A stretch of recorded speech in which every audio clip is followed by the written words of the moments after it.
labaatan kuna keenad maalin bashan ku dhigi lahayd bishii markay soo gaadho wax uu ku farxo keen lahayd haddii la garab taagnaan lahayd farxad haddii la garab taagnaan lahayd horumar iyo talooyin ninkan taajir buu noqon lahaa martabad heerka ugu sareysa taagan ayuu noqon lahaa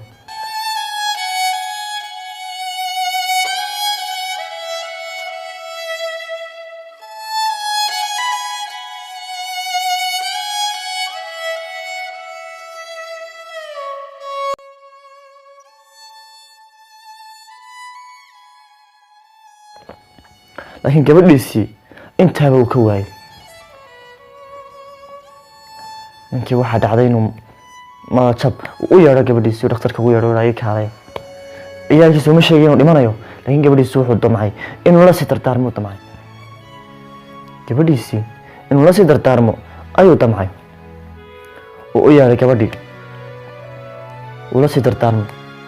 wax walbuu ku oran karayay uu ku yidhi carruurteena intaa jecel daraaday u soo jeeda habeenkii sidaas oo dhan ii jecel kalgacaylka ii qabta adigu daryeel buu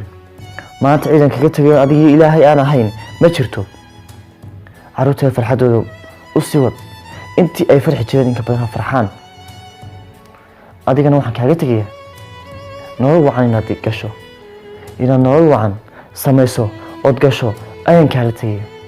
gabadhu intaan weli dardaaranka wado waxba ma aragto weli waa noloshii ku jiraa bay leedahay aakhiratan ninkii uu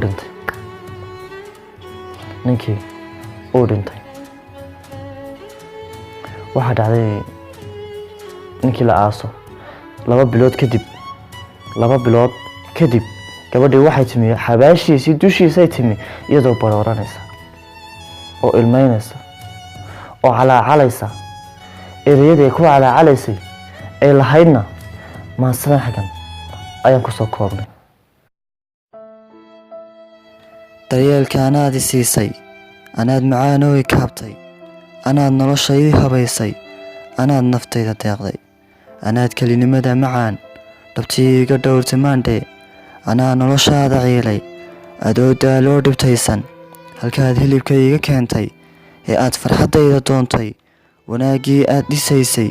anaa luray oo halleeyey anaa dibadaha u tuuray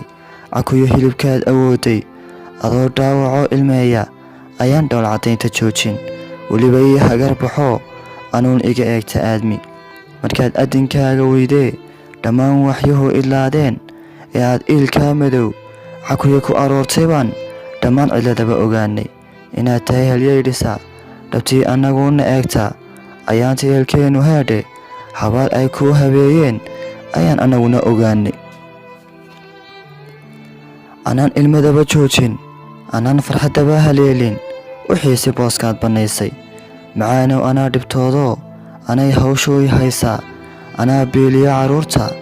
anaa darayskooda iibsha anaa naftayda maandhe ka tuuray jarkaayin kaaran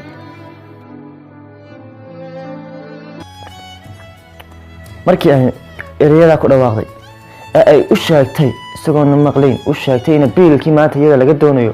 biriis haddii la doono maanta iyada laga doonayo haddii maanta la damco in cunto la sameeyo iyada laga doonayo haddii wax walba farxad ciyaalka ay ku jirto lacagta biilkii iskuulka laga bixin hadday noqoto in iyada maanta dul saarantay markii ay dareentay way barooratay waxay garteen kaalintu ku jiray ninku kaalintu ku jiray wiilka iyada daraaddeed u dhintay kaalintii uu buuxinayay ay garteen faqiirku doona ha ahaado laakiin boosku ku jiray maanta iminka markuu dhintay bay dareentay waa ka erayadeeda ka muuqda maantaan garanay maanta markii xabaal ay ehelkeenu kuu qorsheeyeen ee xabaal aad gashay ayaanu garanay qiimihii aad lahayd iyo booskaad ka taagnayd guriga iyo qoyska maanta markii wax walba kusoo baxsadeen iyada ayay kii garatay qiimihii garatay laakiin intii hore uu noolaayo farxadda ka rajaynayay intii uu nolosha ka doonayay may garan qiimihiisa